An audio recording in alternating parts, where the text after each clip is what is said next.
এই দেখুন আমাদের গৃহপালিত প্রথম ইঁদুর। আমি এটা চাষ করতেছি, অনেক দিনের সাধনা ছিল ইঁদুর চাষ করার। অনেক ফলন হয়েছে, প্রায় 8টা বাচ্চা দিয়েছে এবছর। গত বছর দিয়েছিল 6টা, এবার বেশি যত্নের কারণে এবছর 8টা দিয়েছে। আপনাদের সবার দোয়া কামনা করি, যাদের এই ইঁদুরের বাচ্চা লাগবে তারা আমাদের সাথে যোগাযোগ করতে পারুন। নাম্বারটি ভালো ভালো ভালো ভালো ভালো জাতের বিদেশি, আপনারা নিজে চোখে দেখে নেন অনেক কাছ থেকে।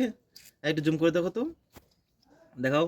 এই যে অনেক অনেক ধারালো দাঁত আছে, আপনার 8 প্লাস মতো কাটলে অবস্থা করতেছে। মাধুরী করে মাধুরী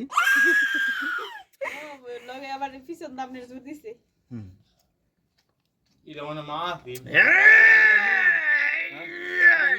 রাত বাবা দইতারে উঠানে দেন না বেশি শক্তি। ও মা গো কতবার হাত করে দেখছেন ও মা গো এটা আদির যেটাই কাটবো না। কাটছে সারা তাইটার বেশি শক্তি না।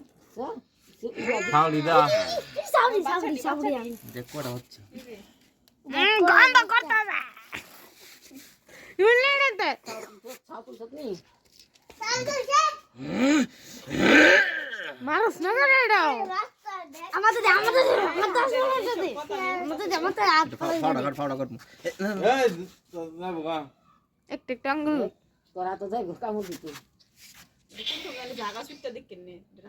দুনাইদের মোহ দাইবু পাউলা। ভালো লাগে দুনাই তোর মুখ ওই দেন।